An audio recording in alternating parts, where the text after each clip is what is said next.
और जवाब आप देते जाइएगा कि यही तकरीर। कहिए मारता कौन है?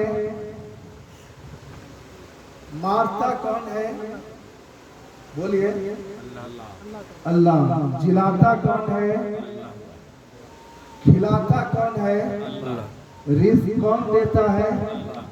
औलाद कौन अता करता है? अल्लाह। ये मकान किसकी है? ये जमीन किसकी है? आसमान किसकी है? कायनात का मालिक कौन है? अल्लाह। अपना मालिक कौन है? अल्लाह। सबका मालिक अल्लाह है जी। तो अगर कोई कहे कि गौसे आजम मारते हैं जिलाते हैं तो क्या कहोगे?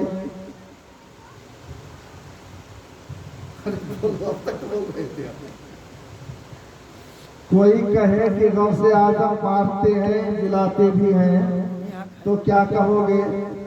अल्लाह के वली के बारगाह से रिस्क के लिए दुआ के लिए जाते हैं तो क्या कहोगे? अल्लाह के वली की दुआ के बदौलत औलाद मिली है तो क्या जवाब दोगे? बोलो। आपने तो अभी कहा सब कुछ मालिक अल्लाह है, कोई जमीन अल्लाह की है, कोई कहे अगर ये मेरी जमीन है तो क्या कहोगे? बोलो।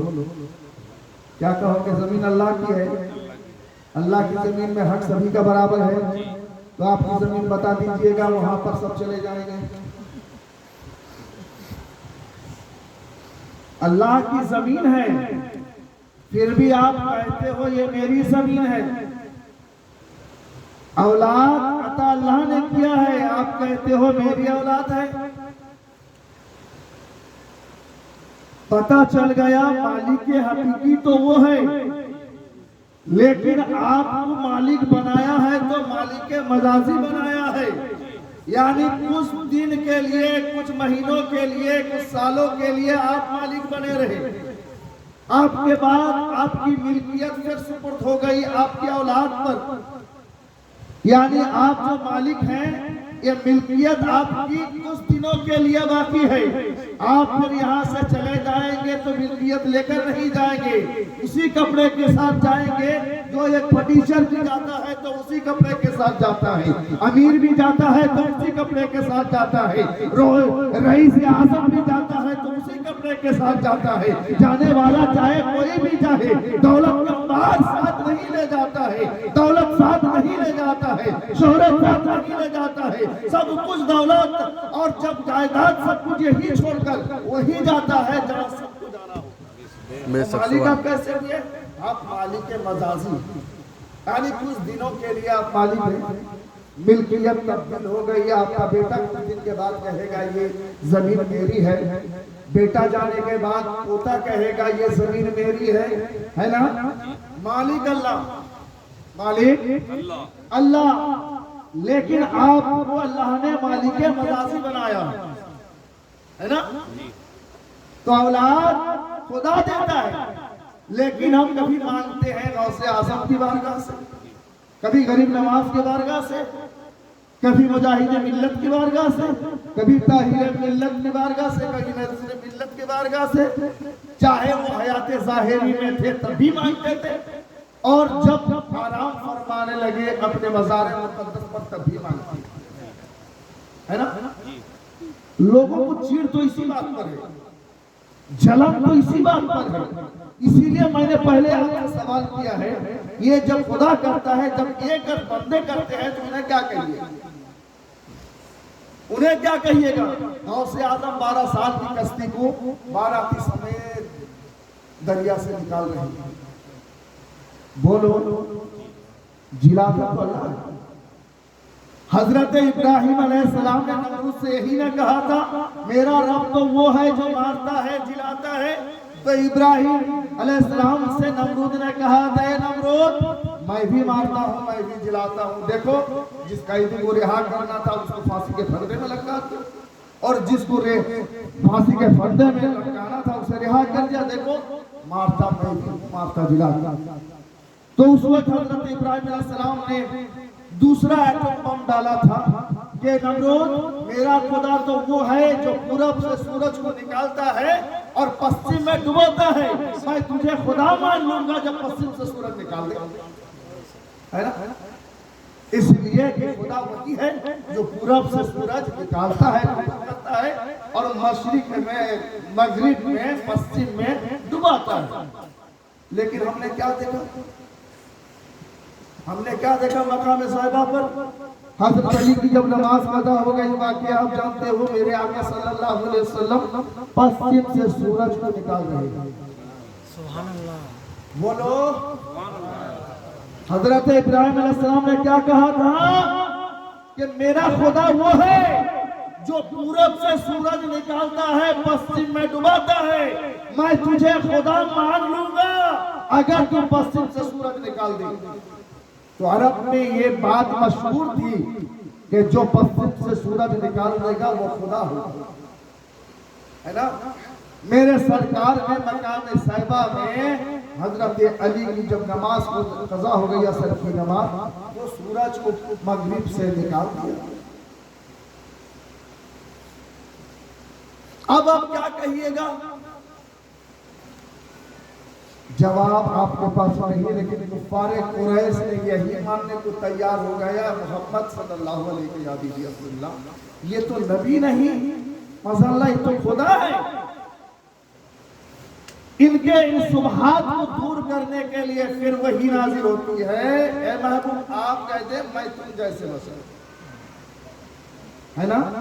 जब ये लोग खुदा मानने को तैयार हो गए तो इनके सुबहात को दूर करने के लिए वही नाजिल होता है कि मैं तुम जैसे इन्नमा अना बशरुम मिस्लुकुम, इनके सुबहात को दूर करने के लिए। लेकिन अबू बकर नहीं कह रहे हैं कि अल्लाह के नबी आप अल्लाह हैं। हजरत अली जिनके लिए सूरज को निकाल रहे हैं वो नहीं कह रहे हैं कि आप अल्लाह हैं। आप मान रहे हैं तो रसूलुल्लाह मान रहे हैं। अब अकीदा बयान करता चलो, अल्लाह मारता भी है, खिलाता भी है। तो गौसे आजम बच्चों के दरमियान जब खेल रहे हैं, खेल कैसा? हमारा आपके बच्चे जैसे नहीं। एक मर्तबा गौसे आजम किसी, इसको सार कहते हुआ, उसका पूंछ पकड़ने, दुम पकड़ने चले गए तो उसको अल्लाह ने कुव्वत अता करी, अब्दुल कादिर ये तुम्हारे, तुम इस खेल का भी नहीं, तुम्हारे लिए खेल कूद नहीं है, लाहौल आप तुम्हारे लिए नहीं है। तो आप वहीं से वापस हो जाते हैं। मगर खेलते थे बच्चों को दरमियान, खेलते क्या थे, बच्चे को सुला देते, बच्चे मर जाओ, मर जाते थे, बच्चे जिंदा हो जाओ, जिंदा हो जाओ, ये उनका खेल था। यानी हज़रत अब्दुल कादिर जिलानी बचपने के दौर में लोगों को ये करामत दिखाया कि मार भी रहे हैं, जिला भी रहे हैं। गौसे आज़म की बात क्या करें, उनके गुलामों की बात अगर करें, हजरत बाबा फरीद देख रहे हैं कि वलायत हासिल हुई है कि नहीं। जंगल में देख रहे हैं कि एक परिंदा जा रही है। अब कह रहे कि मर जा, उड़ जा चिड़िया, मर जा चिड़िया, उड़ जा चिड़िया, मर जा चिड़िया शुरू कर दिया। देखिए हम मार सकते हैं या जिला, हमारी जबान में वो तासीर पैदा हुई है या नहीं। चिड़िया को कभी मार भी रहे हैं, कभी जिला भी रहे हैं। मर जा चिड़िया, उड़ जा चिड़िया, मर जा चिड़िया, उड़ जा चिड़िया, ना मरने सही से दे रहे हैं ना उड़ने सही से दे रहे हैं। तो आप क्या कहोगे? मारने वाला खुदा, जिंदा करने वाला खुदा। बाबा फरीद मार रहे हैं, जिंदा कर रहे हैं। गौसे आजम डूबी हुई कश्ती को पर में उठा देते हैं, बाराती को जिंदा कर देते हैं, उभार देते हैं किश्ती को। क्या कहिएगा? नाना डंडा लेकर भगा रहे हैं, गौसे आजम भाग रहे हैं। क्या तुम बच्चे को जिंदा कर रहा है, मार रहा है, करामतों का ज़हूर कर रहा है। इसी बचपने के दौर से करामत ऐसा दिखाएगा तो आगे चल के क्या करेगा? नाना डंडा लेकर निकले, मार क्या सही बना दूंगा तुझे। ये भाग रहे हैं कब्रिस्तान से, कहेंगे क्या देख रहे हो बड़े मियाँ, चलो नाना डंडा लेकर आ रहे हैं। तो कब्र के जितने पर्दे सोए हुए थे तमाम गौसे आजम के पीछे पीछे हो गए। नाना ने मौका को गनीमत समझा कि यहीं पर रुका जाए, वरना बगदाद के तमाम कब्रिस्तान खाली करके बिल्कुल जुलूस के शक्ल में आगे बढ़ जाएगा। यहीं पर रुक जाया जाए। बताइए, जिलाना अल्लाह का काम है। यहूदी ने कहा तुम्हारे नबी ने कभी मुर्दा को जिंदा किया है? मेरा नबी तो वो है तुम बेजिंदा करके मुर्दा को जिंदा कर देता। गौसे आजम तक बात पहुंची। गौसे आजम ने कहा सुन, मैं नबी नहीं हूं, उस नबी के गुलामों के गुलामों के गुलामों के गुलाम। चल किस कब्रिस्तान में किसे जिंदा करना है, अब्दुल कादिर उसे जिंदा करेगा। कब्रिस्तान में लेके गया, बिल्कुल पुरानी कब्र जो 500 साल पुरानी कब्र थी वहां पर लेकर गया। आदम फरमाते ये कौम का गाने वाला है, बोल ये गाते हुए उठे या ऐसे ही उठ जाए? गाते हुए उठे या ऐसे ही उठ जाए? उसने कहा कि गाते हुए उठे। तो जिंदा गौसे आजम कर रहे हैं। हमने कभी इन बुजुर्गों को अल्लाह नहीं कहा। सुनिए, अकीदा बयान कर रहा हूं। हमने गौसे आजम को कभी खुदा नहीं कहा, गरीब नवाज को हमने कभी खुदा नहीं कहा, ताहिर वलीउल्लाह को हमने कभी खुदा नहीं कहा, हमने कभी नसर वलीउल्लाह को खुदा नहीं कहा, हमने सैयद अब्दुल शकूर साहब रहमतुल्लाह अलैह को कभी खुदा नहीं कहा, याकूब साहब रहमतुल्लाह अलैह को कभी हमने खुदा नहीं कहा। तो इनके पास मानते क्यों है? क्योंकि ये वसीला है, वसीला वसीला है, वसीला। ये अपने तरफ से नहीं, खुदा ने जो कुछ इन्हें अता किया है उस अता से बंदों को ये दे रहे। खुदा ने कुदरत इन्हें दिया, अता किया है, तो ये अता दिखा रहे हैं, करामतों का ज़ुहूर कर रहे हैं। अंबिया किराम दिखाएं तो उन्हें उसे मौजज़ा कहा जाए, जब औलिया किराम दिखाएं तो उसे करामत माना जाए। हम गौसे आज़म को, हम रसूल पाक सल्लल्लाहु को कभी खुदा नहीं कहते, लेकिन हमारा कीदा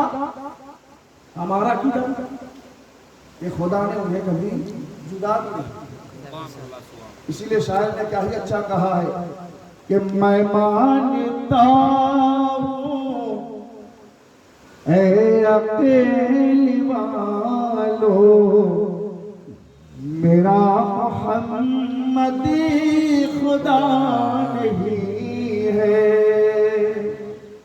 मैं मानता हूँ ऐ अकेली वालो मेरा मोहम्मदी खुदा नहीं है, मगर दिलों में नक्श कर लो कि वो खुदा से जुदा नहीं है।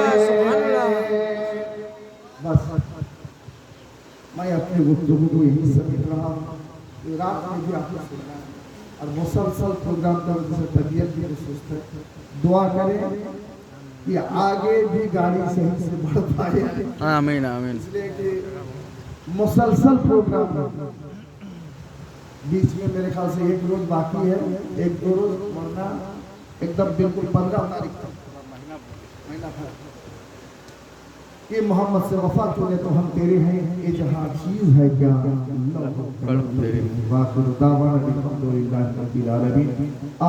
आमीन।